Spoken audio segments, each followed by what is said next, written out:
Hi guys, magluluto ako ng ginataang kamansi at sitaw. Ilagay na natin ang luya. Sunod naman natin ilagay ang bawang, ang pork, at ang sitaw.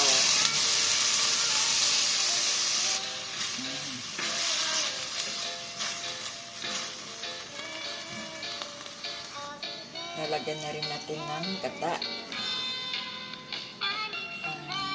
salt,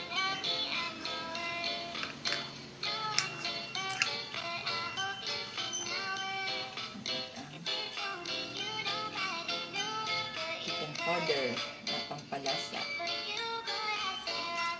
Nalagyan na natin ng chicken powder at ang salt na pampalasa. Tatakpan ko muna. Kumukulo-kulo na siya, kaya ilagyan na natin ang kamansi. Ating haluin.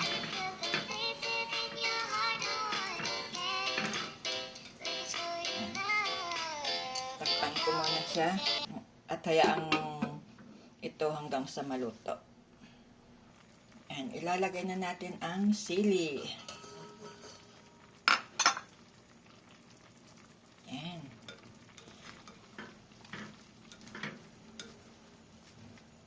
Sarap ng aking niluto.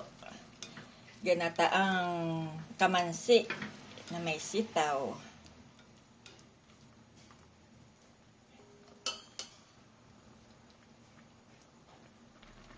Yan guys, luto na ang ating